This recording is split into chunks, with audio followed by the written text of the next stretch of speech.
في صيف سنة 1983 رجل إيطالي في منتصف العمر كان ماسك إيدين مامته والاتنين بيرقصوا مع بعض. مامته كانت في التسعينات من عمرها، ما كانتش بتقدر إن هي تخرج كتير، عشان كده دي كانت مناسبة خاصة جدا. والمكان اللي كانوا بيرقصوا فيه كان على مركب سياحي بيلف في البحر الأبيض المتوسط. كانت تجربة لا تصدق، وهو كان عارف إنهم عمرهم ما هينسوها. بعدين اشتغلت أغنية هادية وهما بيرقصوا سوا. الرجل ده بدأ يحس بحرارة مش طبيعية، كان فيه عرق كتير قوي على صدره وتحت الجاكيت بتاعه. من كتر العرق شعره كان لازق في بعضه. قال لمامته إنه هيرجع على طول وساب المكان اللي بيرقصوا فيه، قلع الجاكيت بتاعه وراح بسرعة على سطح المركب على أمل إن النسيم بتاع المحيط يخليه يبقى حاسس بالسقعة. بس لما وصل هناك برضو العرق بتاعه كان مش بينشف أبدا، بالعكس فضل يعرق أكتر وأكتر لحد ما قميصه حرفيا كان مبلول تماما. الرجل ده في الآخر جري على حمام في واحدة من ممرات المركب الطويلة، وراح جري على الحوض وفتح المية الساقعة وبدأ يحطها على وشه. بس لما بص على انعكاسه في المراية كان مش مصدق نفسه أبدا من اللي شافه، مش عشان كمية العرق اللي كانت موجودة، لأن كمان لما بص على عينه اكتشف إن بؤبؤ عينه صغر، وفجأة فهم بالظبط إيه اللي كان غلط. لما بص لانعكاسه اللي كان غرقان قال لنفسه إنه هيرجع تاني ويرقص مع مامته، وإنه هيستمتع بالليلة دي معاها. هو كان لازم يستغل كل ثانية، لأنه كان متأكد إنه هيموت في خلال سنة تقريبا. السلام عليكم، عاملين إيه؟ أتمنى يا رب تكونوا بخير، وأتمنى إن الحلقات على القناة تكون بتعجبكم. حلقة النهاردة فيها غموض وتشويق، حكاية هتخليك مش قادر إن انت تبطل تفكير فيها. فلو بتحب القصص اللي فيها أسرار وأحداث مش مفهومة يبقى ركز معايا كويس قوي، لأن فعلا اللي جاي أغرب من الخيال. وأتمنى إن حلقة النهاردة تعجبكم، ويلا بينا نبدأ الحلقة. في ربيع سنة 1978 رجل عنده 48 سنة اسمه سيلفانو دخل من أبواب قصر إيطالي فخم. سيلفانو كان في البيت الكبير الجميل ده عشان يحتفل بعيد ميلاد حد، ومع إنه ما كانش متأكد بالظبط ده عيد ميلاد مين، وده ما كانش غريب أبدا عليه. هو كان واحد من أبرز العائلات اللي موجودة في المنطقة، فجدول مواعيده كان دايما مليان بكل أنواع الحفلات والسهرات والمناسبات الخيرية. في اليوم ده لما كان رايح ناحية البار، سيلفانو لاحظ إن الناس بتبصله بتتهامس مع بعضها. حاول إنه ما يهتمش، كل واحد في عيلته كان مادة للنميمة والإشاعات، وده كان شيء هو اتربى عليه طول حياته. فهو تجاهل الكلام ده وراح وجاب المشروب بتاعه. بعدين راح ينضم لشوية من أصحابه، وهما بيتكلموا لمح سيدة جميلة الناحية التانية من الأوضة، وبدل ما تبص بعيد أو تبدأ إن هي تتهامس مع صاحبتها، السيدة دي ابتسمت له وهو كمان ابتسم لها. هو كان دايما معروف إنه بيلفت نظر السيدات وبيعرف إنه يرتبط بسرعة، فاستأذن من أصحابه وبدأ إنه يمشي في اتجاه السيدة دي. بس قبل ما يوصل في حد مسك دراعه. سيلفانو لف عشان يشوف مين ده، وشاف إن ده زوج بنت أخته اللي كان اسمه إجنازيو. إجنازيو كان بينهج، شعره كان منكوش، هدومه متبهدلة خالص، وقال لسيلفانو إن في حاجة غلط جدا حصلت لأخت سيلفانو. هو في الوقت ده كان بيحافظ على تعبير وشه هادية، بس من جواه كان مرعوب لأنه كان عارف بالظبط إيه الغلط اللي في أخته. وقال لإجنازيو إنه ياخده لأخته فورا. الرجلين خرجوا بسرعة من الحفلة، وبعد حوالي نص ساعة سيلفانو كان جنب سرير أخته، وهي كانت متكورة في البيجامة بتاعتها غرقانة تماما في العرق. هو وطى عشان يسألها حاسة بإيه، ولما لفت عشان تبصله بؤبؤ عينيها كان صغير قوي لدرجة إنه ما كانش قادر إنه يشوفه. هي بصت في اتجاهه للحظة، بعدين هزت راسها وخلاص. الدموع ملت عينين سيلفانو ببطء، وكان عارف النظرة دي معناها إيه. أخته كانت اتصابت بلعنة العيلة. بعد كام شهر في أوائل 1979 سيلفانو وباقي عيلته كانوا واقفين عند القبر بتاع أخته في الجنازة بتاعتها. مامته كانت ماسكة إيده وبتعيط، مكانتش مصدقة إن بنتها ماتت. سيلفانو كان بيقول إن الحزن كان بيقطعه من جوه. هو كمان كان منهار مش عارف يعمل إيه، بس كان بيحاول يبين إنه تمام. حس كأنه كان في حداد على أخته من الليلة اللي عرف فيها إن هي تعبانة، وعشان كده ما كانش بيعيط في الجنازة لأن ما كانش عنده دموع. هو دموعه كلها خلصت لأنه كان عارف إن اليوم ده هيجي. مسك مامته جامد وبيحاول على قد ما يقدر إنه يواسيها. همس في ودنها وقال لها إن مفيش حاجة كان أي حد يقدر يعملها. في الأول والآخر مفيش حد بينجو من اللعنة بتاعت العيلة بتاعتهم. ولما قال الكلمة دي مامته رفعت راسها فجأة، بصت له بعيون حمرة وهي بتعيط وهمست له بغضب إن هو عمره ما يتكلم في الموضوع ده تاني أبدا. سيلفانو كان دايما بيقول إنه ممكن إن تصيبه اللعنة دي اللي لسه قتل أخته وقتلت باباه وجده وعدد لا حصر له من القرايب اللي بيرجعوا تقريبا لحد القرن ال18. بس هو في اليوم ده طبعا ما كانش هيقول لمامته كل الكلام ده، اعتذر لها، مامته هزت راسها وبعدين رجعت سندت راسها تاني على صدره، وقضى باقي اليوم تقريبا في صمت تام مش مصدق أبدا اللي حصل. بس بالرغم من كلام مامته هو مقدرش يمنع نفسه إنه يتخيل شكل جنازته هو كمان هتبقى عاملة إزاي لما اللعنة بتاعت العيلة دي أكيد هتقتله هو كمان بعد ما أخته ماتت. سيلفانو بعد الأزمة دي رمى نفسه بالكامل في الشغل. هو كان بيدير شركة مقاولات ناجحة جدا وقضى كل وقته بينظم مشاريع وبيزور مواقع الشغل. أما أخته التانية اللي كانت عايشة معاه بقى في الوقت ده فكان لازم إن هي تفكره دايما ياكل ويشرب، ولما كان بيبقى عنده مناسبة اجتماعية كانت برضه بتفكره إنه يحضرها. وعلى مدى السنين القليلة اللي بعد كده دي كانت حياة سيلفانو، شغل 24 ساعة في اليوم و7 أيام في الأسبوع. لكن بحلول سنة 1983 بعد 4 سنين من وفاة أخته وكان مرهق تماما وعرف في الوقت ده إنه محتاج راحة، فقرر إنه يفاجئ مامته برحلة بحرية في البحر المتوسط، واتضح إن ده كان بالظبط اللي هو محتاجه. الهواء الدافي كان منعش وكل ليلة كان فيها حفلة جديدة سيلفانو بيحضرها. بس للأسف في آخر ليلة ليه في الرحلة دي المصيبة اللي كان دايما مرعوب منها حصلت. هو كان بيرقص مع مامته لما فجأة حس بحرارة شديدة، كان حاسس بجلده بيلزق في القميص اللي تحت الجاكيت بتاعه من كتر العرق. مامته بعدت عنه وسألته لو كان كويس، هو هز راسه وقال إن هو كويس، هو بس محتاج إن هو يروح ويحط على وشه شوية مية وأكيد هيفوق. نبض سيلفانو كان بيتسارع وهو بيجري على الحمام، كان عارف إن دي مش مجرد حالة إرهاق زيادة عن اللزوم. ولما بص في المراية بؤبؤ عينه اللي بحجم راس الدبوس حرفيا أكد أسوأ مخاوفه، لأنه في الوقت ده اتضح إن لعنة العيلة زي ما هو كان بيسميها جات له هو كمان. وهو كان عارف كويس قوي إيه اللي هيحصل بعد كده. الأول هيبطل إنه يعرف ينام، عقله هيبدأ يتدهور وهيفقد سيطرته على الواقع، وبعدها بفترة قصيرة هيموت مفيش أي حاجة يقدر إنه يعملها. بعد ما الرحلة دي خلصت هو فكر إنه يقول لمامته وأخته إن هو غالبا اتصاب بلعنة العيلة، لكن في النهاية قرر إنه مش هيعمل كده. مفيش حاجة هما يقدروا إن هما يعملوها عشان يمنعوا اللعنة دي من إن هي تقتله، وعشان كده هو بس ما كانش عاوزهم إن هما يقلقوا. بس الموضوع طبعا يعني أكيد زي ما أي حد ممكن يتخيل كان صعب عليه قوي إنه يخبي أعراضه عن عيلته، خصوصا أخته اللي عايشة معاه. يعني كان بيضطر إنه يغير هدومه كل شوية لأنه كان بيعرق فيها بسرعة جدا، ونادرا ما كان بيبص في عينيها لأنه ما كانش عاوزها إن هي تشوف بؤبؤ عينه. وبالليل وهو نايم في سريره ومش عارف إن هو ينام كان خايف قوي إن هو يقوم من السرير ويعمل أي حاجة، لأنه كان قلقان إن أخته تسمعه وهو ماشي وتعرف إنه مش بيعرف ينام بالليل. بعد حوالي 6 شهور من الرحلة دي سيلفانو كان قاعد على مكتبه في مكتب بيته، لأنه كان بيتجنب إنه يروح الشغل بنفسه عشان محدش يلاحظ إنه تعبان. الساعة كانت 3 بعد الظهر، بس هو كان قضى يوم طويل بالفعل لأنه كان صاحي بيشتغل من الساعة 4 الصبح، ورغم إنه كان بيشتغل لمدة 11 ساعة متواصلة ما حسش بأي تعب. هو بس كان حاسس بالحر. مسك ورقة من على مكتبه واستخدمها عشان يبدأ إنه يهوي على نفسه. سيلفانو كان عارف إن اللعنة بتاعت العيلة هتسوء أكتر، بس مفيش أي حاجة يقدر إنه يعملها عشان يوقفها. فقال لنفسه إنه مش عايز يقلق، حتى قرر إنه ما يتصلش بأي دكتور. كان بيفضل إنه يحاول يعيش حياته بدل ما يقعد يعيط على حاجة هو عارف إن هي مش هتتغير. وفي اللحظة دي أخت سيلفانو ظهرت عند باب مكتبه. هو رمى الورقة اللي كانت في إيده وكان بيتمنى إن هي تكون ملاحظتش إنه بيهوي على نفسه، وهي سألته إذا كان هياخد راحة عشان الأكل، بس هو قال لها إنه مشغول قوي. هي وقفت وبصت له باستغراب، كان حاسس إن هي مش مصدقاه. بعدين مشت، ولثانية هو فكر إنه يقوم ويمشي وراه ويصرحها بحالته الصحية، بس قبل ما يعمل كده التليفون بتاعه رن، وكان زوج بنت أخته إجنازيو.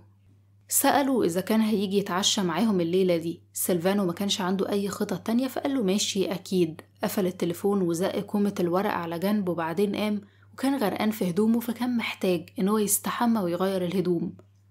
فتح باب مكتبه بهدوء واتسحب لأوضة النوم بتاعته، وهو حريص قوي إنه ما يعملش أي صوت خوفا من إنه أخته تيجي وتلاقيه وتشوف هدومه الغرقانة. سيلفانو كان بيكره إنه يتسلل في البيت بتاعه، بس ما كانش عارف يعمل إيه تاني، ووعد نفسه إنه يصارح أخته باللي عنده أول ما يلاقي الكلمات المناسبة.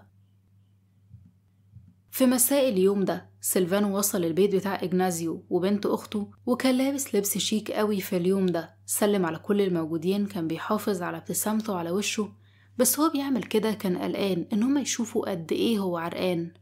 بعدين لمح نفسه في المراية وكان شكله فظيع. عمل كل اللي يقدر عليه عشان ينظف نفسه، بس مفيش فايدة من إخفاء العرق اللي كان موجود على جبينه أو الهالات السوداء اللي تحت عينه أو بؤبؤ عينه الصغير جدا جدا. هو كان بيحاول إنه يتجاهل الحاجات دي عشان ما يلفتش الانتباه. وأثناء ما كانوا قاعدين إجنازيو بدأ إنه يسأل سيلفانو هو بينام إزاي. سيلفانو كان عارف كويس قوي ده معناه إيه، يا إما هو مخباش أعراضه كويس كفاية، أو يمكن أخته اللي عايشة معاه لاحظت إن اللعنة دي بتزحف عليه وقالت للعيلة. هو بدأ إنه يكسب وقت بإنه يشرب نبيذ عشان يعني يضيع وقت، وبعدين قال له إنه مش بينام كتير فعلا الفترة دي، بس الموضوع عادي، هو بيستغل الوقت الزيادة عشان يخلص شغل أكتر. بعدين إجنازيو قال إنه قدر يوصل للسجلات عن العيلة بتاعتهم اللي فيها معلومات عن العيلة بترجع تقريبا للقرن ال18، واكتشف إن على مر الأجيال أجداد سيلفانو كانوا بيموتوا في سن صغير قوي. السجلات بتقول إن هما كانوا بيموتوا من كل أنواع الاضطرابات والأمراض الغريبة، حاجات زي الصرع والالتهاب والخرف وأمراض دماغ مختلفة والفصام. أما بالنسبة لوفاة أخت سيلفانو فدي كانت منسوبة لالتهاب الدماغ العائلي اللي هو نوع من أمراض الدماغ. بس إجنازيو قال إنه ما يعتقدش أبدا إن أي حاجة من دول كانت السبب الحقيقي في قتلهم، وكان متأكد إن كلهم ماتوا من لعنة العيلة. بس طبعا لعنة العيلة مش هتبقى سبب مقبول للوفاة حتى في القرن ال18، يعني مش هيكتبوا إن ده السبب اللي قتل حد. إجنازيو كان بيعتقد إن المرض الحقيقي اللي كان بيمحي أفراد العيلة دي كان نوع من الحالات الوراثية النادرة اللي مصدرها المخ، حالة محدش قدر يحددها أبدا. وبدأ إنه يترجى سيلفانو إنه من فضلك ممكن تطلب مساعدة من دكتور أعصاب قبل فوات الأوان. سيلفانو بدأ إنه يسند ظهره لورا، وبعدين بصله كده وحس بالخيانة، كأن العشاء ده كان فخ عشان يواجهوه. وقال لإجنازيو إنه مش عايز مساعدة، هو شاف إخواته بيتعرضوا للفحص والحقن الكتير من الدكاترة قبل كده، وفي كل مرة كانوا بيموتوا برضو، الموضوع حتمي، هو هيموت هيموت، وإن الذهاب لدكتور أعصاب هيسبب بس ألم وإحباط أكتر. بس إجنازيو ما كانش بيقبل الرفض، قال إنه يعرف دكتور أعصاب في مدينة قريبة، ولو مفيش حاجة تانية ممكن الدكتور ده يوصف له حاجة تساعد سيلفانو إنه ينام حتى لو شوية صغيرين. سيلفانو بصله شوية بعدين فكر وقال له تمام أنا موافق، بس بشرط إن أنت بتطلبش مني إن أنا أعمل أي حاجة تانية بعد كده. بعد كام يوم سيلفانو كان قاعد في العربية بتاعت إجنازيو وهما ماشيين على الطرق الضيقة في طريقهم للدكتور. في الوقت ده سيلفانو ما كانش مصدق إن دكتور الأعصاب ده هيقدر إنه يساعده، بس كان لسه فيه جزء جواه بيتمنى إنه يتعالج.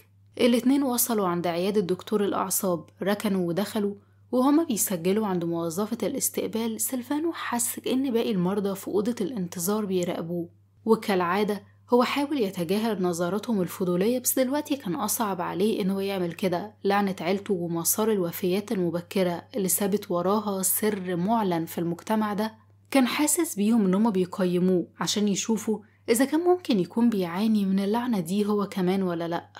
وبعد كام دقيقة مش مريحة في أوضة الانتظار بدأوا إن هم ينادوا عليهم عشان يدخلوا أوضة الكشف. دكتور أعصاب شاب دخل، سيلفانو شرح له أعراضه: عرق غير عادي، بؤبؤ عين صغير، صعوبة في النوم.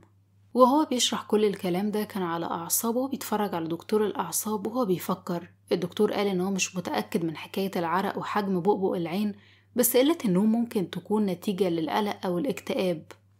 ووصف له مهدئ، قال إنه ممكن إن هو ما يعالجوش بس المفروض إنه يساعده يرتاح. وبكده وللأسف أمل سيلفانو إنه يبقى كويس اتبخر.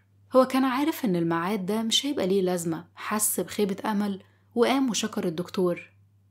بعدين هو وإجنازيو سابوا العيادة وروحوا. وفي مساء اليوم اللي بعده إجنازيو كان نايم في البيت بتاعه لما التليفون بتاعه رن. زق الغطا وقام بسرعة عشان يرد على التليفون، ولما رفع السماعة بتاعة التليفون صوت أخت سيلفانو المذعور على الطرف التاني قالت له يجي بسرعة، بعدين قفلت الخط. هو خمن إن أكيد الموضوع ليه علاقة بسيلفانو وبلعنة العيلة، فجري على العربية بتاعته وطار على البيت بتاع سيلفانو، ولما وصل هناك فتح الباب وبدأ إن هو يجري جوه. أخت سيلفانو كانت واقفة على طول جوه البيت عند المدخل، عينها كانت مبرقة وهي بتتفرج على أخوها اللي كان واقف قصادها بالظبط عند أول السلم. كان لابس بيجامة حرير سودا غرقانة تماما في العرق، وكان موطي لقدام شوية بيحرك إيده كأنه بيحاول يمسك حاجة. هو كان كأنه مش واعي باللي هو بيعمله أو حتى واعي بوجود أي حد تاني في الأوضة. أخت سيلفانو قالت لإجنازيو إن هي سمعت دوشة في أوضة أخوها، ولما راحت تشوف فيه إيه لقيته قاعد على السرير بيعمل تحية عسكرية غريبة. بعدين من غير ولا كلمة قاموا عدى من جنبها ومشي ونزل على السلم، وهي ما كانتش فاهمة أي حاجة بتحصل ولا عارفة تعمل إيه. إجنازيو طمنها وقال لها إن احتمال كبير سيلفانو يكون بس بيمشي هو نايم، وبالتالي مفيش أي خطر عليه. بعدها هو راح ناحية سيلفانو، وفي اللحظة دي سيلفانو صحي وبان عليه إنه متلخبط جدا. بعدين قال إن هو كان بيحلم إن هو بيوضب شنطة سفر. إجنازيو بص لسيلفانو وبعدين بص لأخته وقال لهم هما الاتنين إن شكل المهدئ اللي سيلفانو بياخده هو اللي خلاه يمشي وهو نايم، ولأن المشي أثناء النوم ممكن إن هو يكون خطر جدا، فالأفضل إن هو يبطل ياخد المهدئ ده. في الوقت ده إجنازيو بالرغم من إن دكتور الأعصاب الأولاني منفعش نهائي، إلا إن إجنازيو كان مصمم أكتر إنه يلاقي حد ممكن إنه يساعد سيلفانو. لكن أثناء ما كان بيدور على دكتور تاني أعراض سيلفانو كانت بتسوء أكتر وأكتر، وما كانش بينام كويس بقاله شهور، والإرهاق كان بيسيطر عليه تماما. وفي مارس سنة 1984 بعد حوالي شهر من موضوع المشي وهو نايم، سيلفانو حاول إنه يروح الشغل في المكتب. كان لابس هدوم خفيفة ومريحة وكان بيتصرف كأن كل حاجة طبيعية تماما.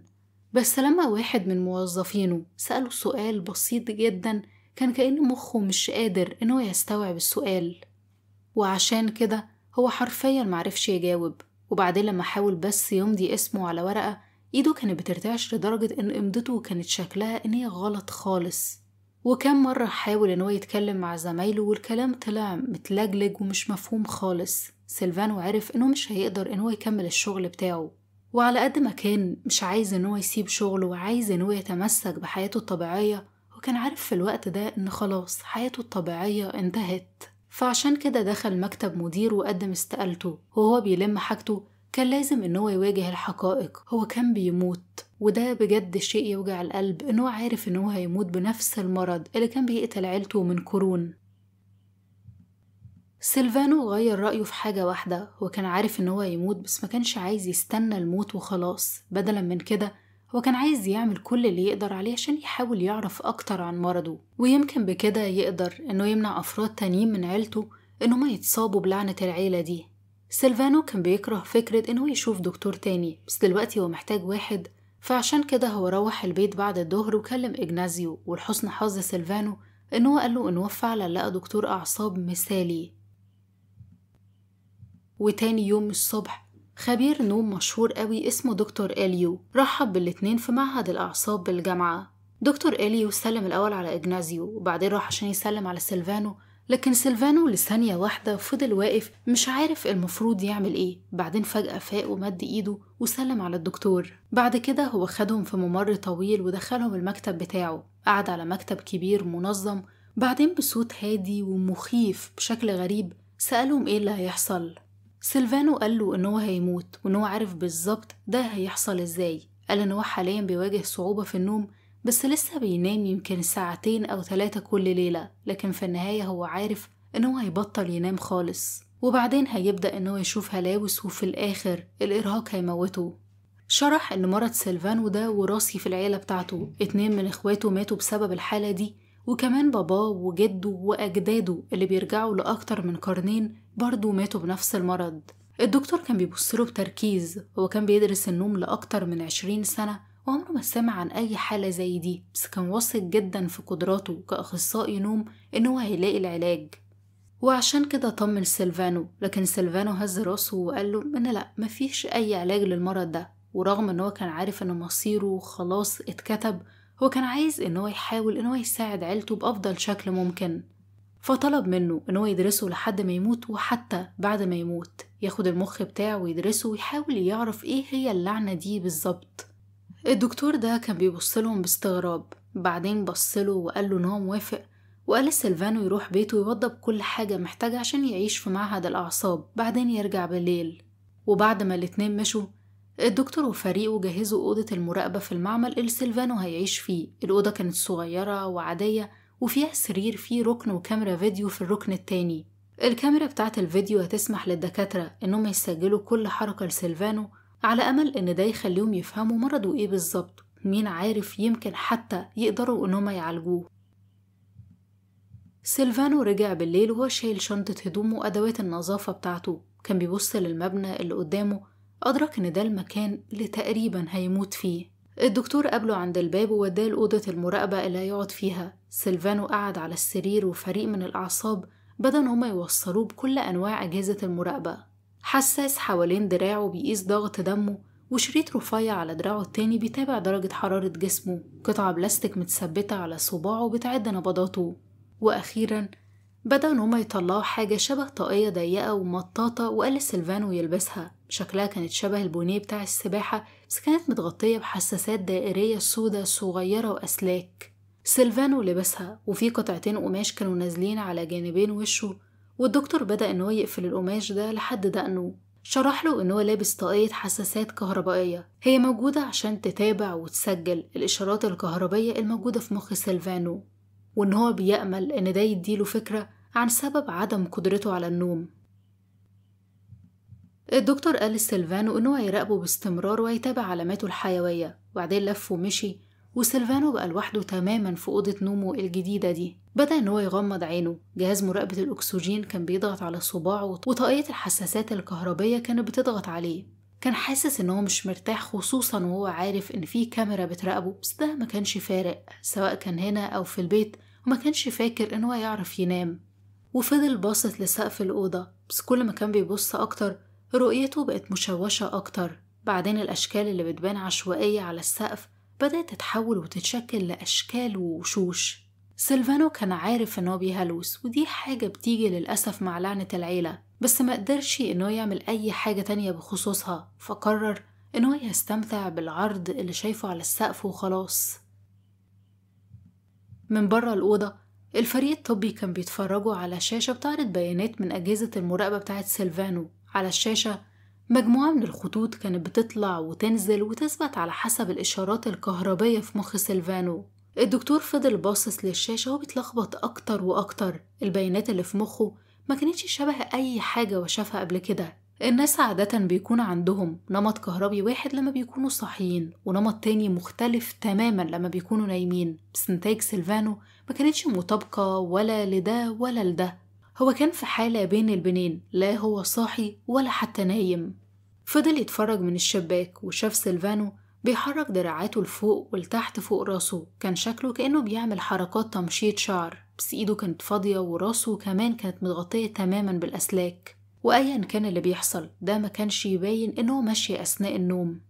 سيلفانو في الآخر كان بينام بس لساعة واحدة بس، ولما كان بيصحى الدكتور كان بيشيك على أجهزة المراقبة المختلفة بتاعته. درجة حرارة جسمه كانت عالية بشكل غير طبيعي، وتنفسه كان غير منتظم، كمان معدل ضربات قلبه كانت مضطربة. الدكتور كان بيبص لفريقه وكلهم كان باين عليهم الحيرة زيه بالظبط، مكانش عارف أي عرض من الأعراض دي معناه إيه وإزاي ممكن إنها تكون مرتبطة ببعضها، وأدرك إن حل اللغز ده ممكن يكون أصعب بكتير من اللي كان متوقعه. في صباح يوم بعد حوالي شهر من إقامته في معهد الأعصاب، سيلفانو كان قاعد في السرير باصص في الفراغ. خلال الأسابيع اللي فاتت عقله بدأ إنه يتدهور، كان بيقضي معظم وقته في الحالة اللي بين البنين دي، اللي هو مش نايم تماما ولا صاحي تماما، ومن غير نوم منتظم. كل يوم بقى بيدخل في اللي بعده، وعشان كده هو فقد الإحساس بالوقت تماما. كان بيبص حواليه في أوضة المستشفى عشان يحاول يفهم إيه اللي بيحصل، بس ما قدرش يخلي عينيه تركز. أحيانا هو كان بيبقى واعي بشكل غامض لما دكاترة بيجوا يسألوه شوية أسئلة، بس صوت الدكتور كان بيبان مشوش وبعيد.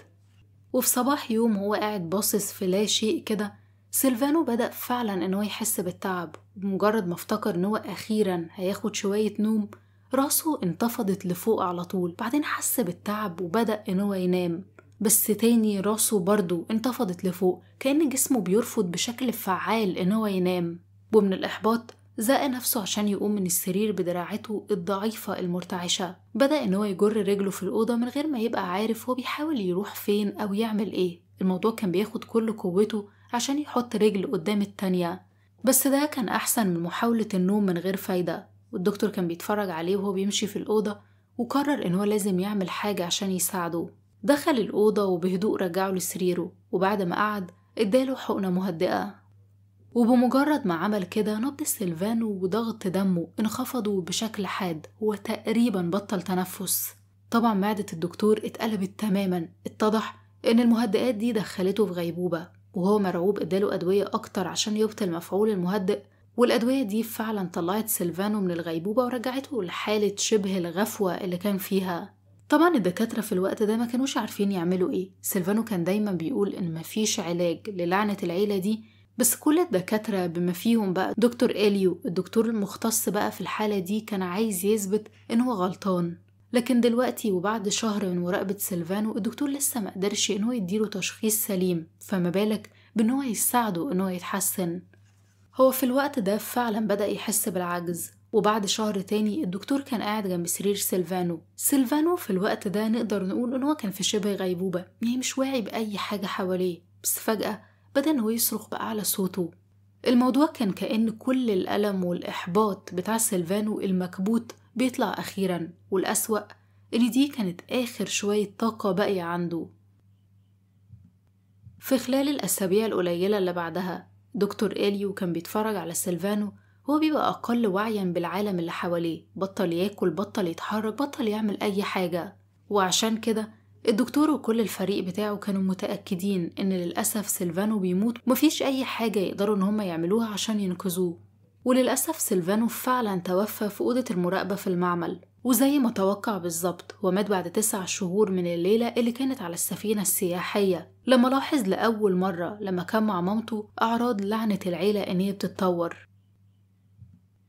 دكتور إليو حافظ على وعده اللي قطعه لسيلفانو. فورا بعد وفاته أخصائي علم أمراض شال المخ بتاع سيلفانو واتشحن لأخصائي أعصاب في أمريكا، واللي اكتشفوا الأخصائي ده في مخ سيلفانو صدم حرفيا دكتور إليو. الثالاموس هو تركيب صغير على شكل عين الجمل موجود قريب من مركز المخ، بيساعدنا في معالجة المعلومات الحسية، وبيلعب دور حيوي في الوعي والحفاظ على دورات نومنا واستيقاظنا المنتظم. والثالاموس بتاع سيلفانو كان مليان خروم، كان حرفيا كل جزء فيه خرم، أجزاء كبيرة منه كانت متدمرة تماما. وكل الدكاترة اللي شافوا المخ بتاعه عمرهم ما شافوا الموضوع ده قبل كده. في الحقيقة ده كان مرض جديد وقتها، وهيتسمى الأرق العائلي المميت. سنة 1986 دكتور إليو هينشر اكتشافه ده ويكتب كل التفاصيل بتاعة مرض سيلفانو. وبناء على أبحاث أكتر مع قرايب سيلفانو، الدكتور في النهاية استنتج إن الأرق العائلي المميت سببه عبارة عن إن في بروتينات بتعطل وبتبدأ تهاجم الثالاموس، ومع تدميره المخ بيفقد القدرة على تنظيم الجسم والعقل، وده بيؤدي لأرق كامل، يعني حرفيا مش بيقدروا إن هم يناموا تاني، وده للأسف في النهاية بيسبب الموت. وهقول لكم ملخص كده بسيط وسريع عن اللي حصل. بعد البحث أكتر اكتشفوا إن ده مش مرض عادي، ده مرض وراثي سببه طفرة في جين اسمه PRNP، وده اللي بينتج بروتين معين. البروتين في الحالة دي بيتحول لشكل غير طبيعي، وبيبدأ إن هو يدمر خلايا الثالاموس الموجودة في المخ، وبيبدأ إن هو يدمرها واحدة واحدة من غير التهاب ولا عدوى ولا فيروس. مجرد بروتين بيبدأ إن هو يتراكم ويقتل البني آدم من غير ما يقدر إن هو ينام. البروتين ده بيكون طبيعي موجود في جسم الإنسان، لكن لما بيحصل طفرة في الجين بتاع PRNP البروتين ده بيتحول لشكل غلط. الشكل الغلط ده بيبدأ إنه يعدي البروتينات السليمة ويبدأ إنه يدمر خلايا المخ. يعني زي مثلا ما يكون فيروس، بس ده مش كائن حي ومناعة الجسم مش بتتعامل معاه أساسا.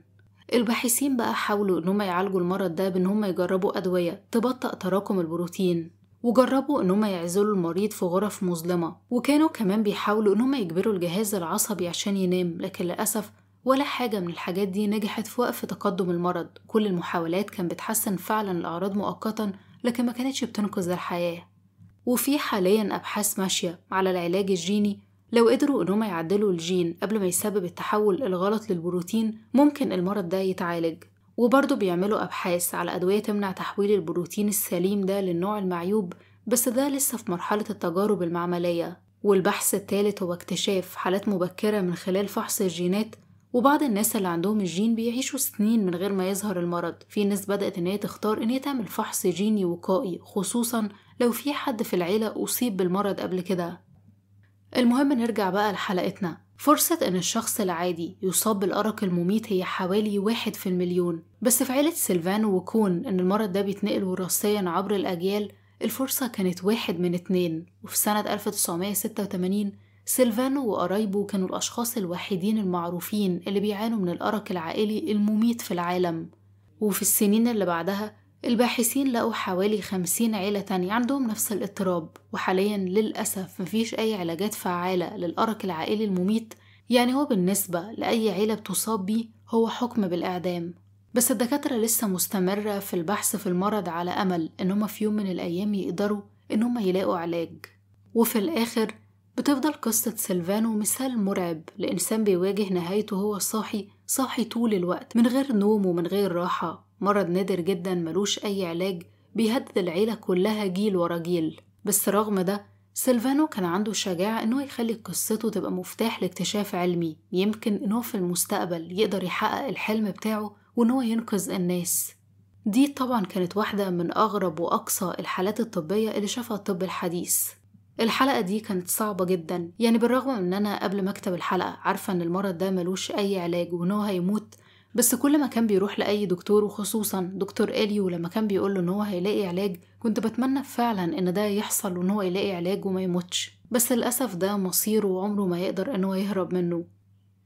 وبس كده حلقتنا خلصت. لو عجبتكم حلقة النهاردة ما تنسوش ان انتوا تعملوا لايك وتقولوا لي رأيكم في الكومنتات. هل تتخيلوا ان الانسان فعلا ممكن يموت من قلة النوم؟